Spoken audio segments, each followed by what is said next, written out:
Hey YouTube, how the heck are we doing? It is Foul Play here, back for some more Pauper action.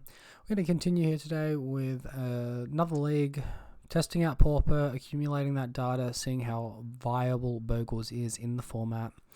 We're going to continue testing out Lotus Petal, which has been surprisingly good for us so far. Very powerful card, essentially taking the place that commune with spirits, commune with nature, I think it's with spirits, would take in a lot of other lists. Before we get on to any deck changes, which I have made a couple of changes to the sideboard, I have been recently updating the graphics and the thumbnails a little bit, so you may or may not have noticed a new YouTube icon. Additionally, I've been trying to make the thumbnails a little bit more noticeable to hopefully improve the click-through rate. Any feedback on those would be appreciated. I'm pretty happy with it on a personal note though so far. So with the sideboard, we have said goodbye to Gutshot as of now, and we've reduced our Flaring Pain from 3 copies down to 2. This is to include Standard Bearer. So if we are to verse this Core Gate deck, both Flaring Pain and Standard Bearer should be useful into that matchup. Standard Bearer has some other utility, which Flaring Pain doesn't. It's also a creature in a matchup where our opponent should be boarding out any removal if they have any. So it can actually be efficiency swapped for Silhana Ledgewalker, which is pretty powerful because then we don't dilute down the remainder of our strategy. I feel like 2-3 copies of Flaring Pain is possibly not quite enough to substantially expect to see it when you need it. So just going on the split, removing the Gutshot should hopefully be very effective, and hey, it gives us a card that's very strong in the mirror match. Alright, match number 1, we've won the die roll against Capif, and we're going to be on the play. So this hand is slightly interesting, very high risk, high reward. Obviously we have the Bogle and Rankle, which are playable, but only 1 land, and the rest of our hand is clogged up with 3 mana cards, 2 of which require white mana. Fortunately, I think this is a mulligan. Alright, so this is looking a decent amount better, but we still don't have access to white mana. I think we keep it, probably ditch 1 cartouche of Solidarity and hope to high roll it. I think if we go too much lower, we're reducing the viability of ourselves actually getting there. Alright, so we see Snow Forest into Arbor Elf, so our opponent is probably the Ponza deck that has been running around a little bit. So we'll go ahead and Ethereal Armor here and attack. Alright, smacking through. So Utopia Sprawl on red for our opponent, and they're going to go ahead, probably blow up the Utopia Sprawl land. That's obviously very painful given the context of what our hand is doing. We don't really have a work around that though, we just have to eat it on the chin, and alright, it's a 2-2 Scout versus the world right now. Alright, so we find Lotus Petal.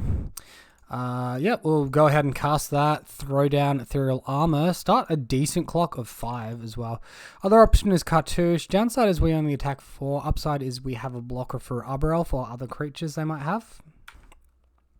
Alright, so Anointed Allosaur, Cascade into Boarding Party Cascade.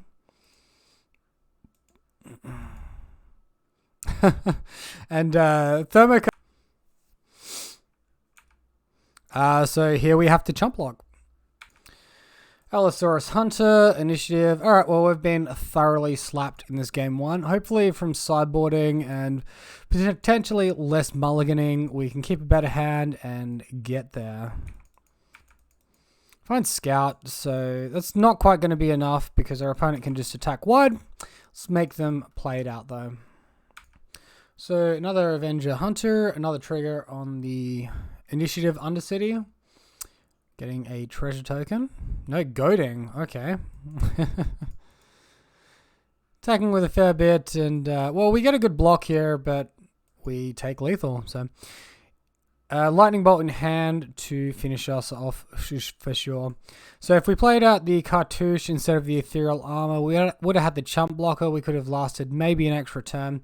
Opponent's hand down to 0 cards. I don't think we were drawing out of this one though, so unfortunately on to sideboarding. So on to sideboarding here, and we haven't got a whole lot specifically for this matchup. I think Crimson Acolyte could be an efficiency swap potentially for Silhana Ledgewalker. We could potentially look to trim on some 3 mana auras or some white auras because we know our opponent is attacking our land base. That being said, there's not too much from the sideboard that we want outside of Crimson Acolyte. I don't see a reason for Standard Bearer. I'm going to bring in 2 copies of Acolyte, taking out 2 copies of Mask, and hopefully that's good. Alright, well this hand's got a turn 2 Armadillo Cloak, and not a whole lot of follow-up after that. Potentially a turn 3 Armadillo Cloak. I think it's better than the average 7, although I would have liked to have seen some description of First Strike in hand. Forest up. Okay. So we can turn to an Armadillo Cloak here, so I guess we go ahead and do that. I'm going to be fancy and do it with Utopia Sprawl, because why not?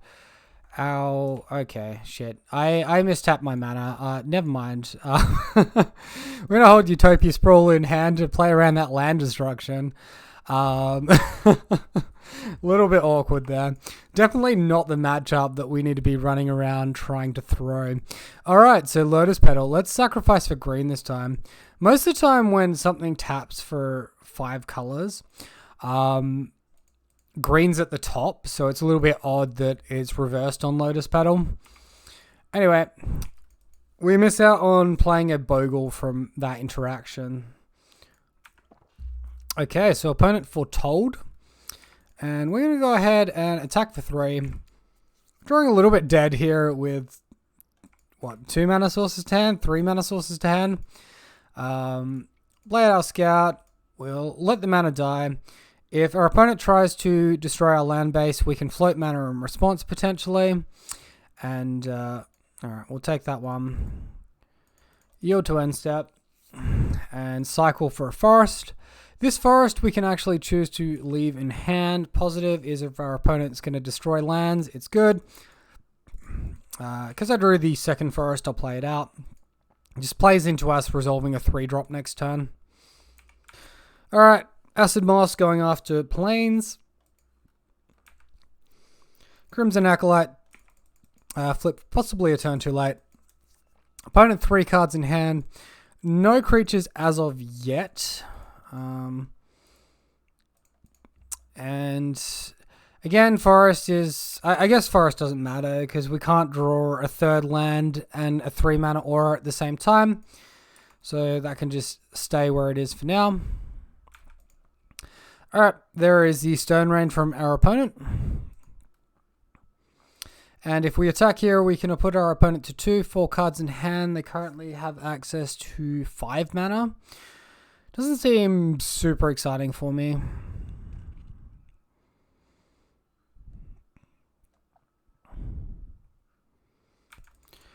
I do kind of believe that my opponent has some big Cascade creatures in hand, and that the potential of attacking here could be more harmful than good.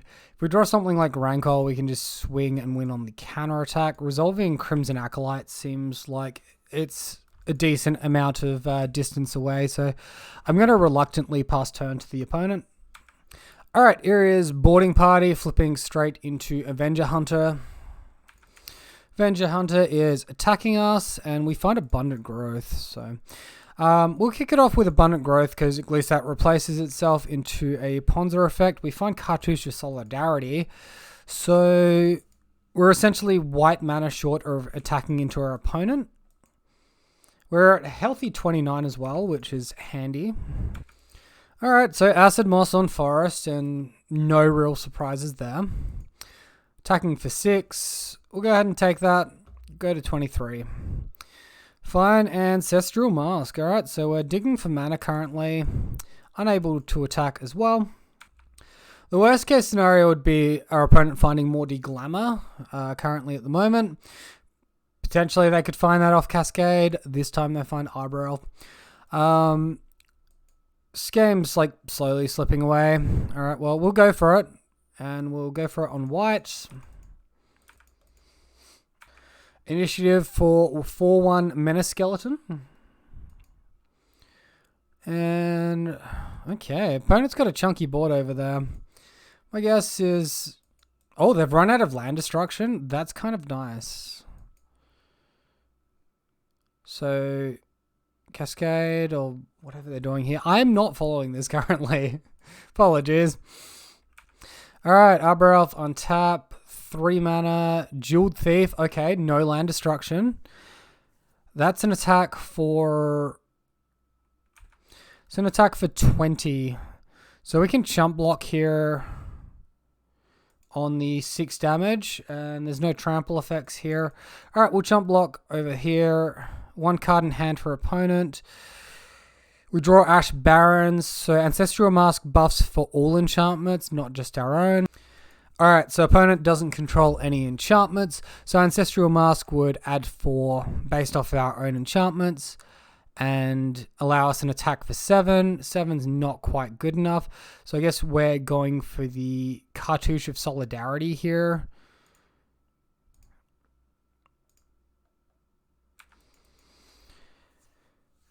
We're like 1 mana short of what we need as well. I guess we land cycle for planes. We can play land for turn. Can't do anything with that mana. If we attack here, they block with the 6-power creature. We have a warrior token to help chump block. We can block a boarding party and fog 6 damage, gaining 4 life. Don't think we have enough. Alright, so Thermocask destroying one of our remaining lands. I assume that was drawn for turn, or else they would have removed it in the previous turn, rather than adding to board state. Alright, so opponent attacks with pretty much everything. We'll go ahead and block what we can. Our trigger will go on the stack because of First Strike. It will resolve before they do damage, but our opponent wins by a whopping 19 damage. So GG opponent. They did not stumble at all, really, and we probably needed them to stumble a little bit. Maybe I should have mulliganed the 7-card hand that we had with 2/3 drops, both of which were Armadillo Cloak. Thank you for watching the video, guys. I hope you enjoyed it. If you did, be sure to let me know down below. If you want to see what happens in the following matches in the league, be sure to subscribe to the channel and check them out.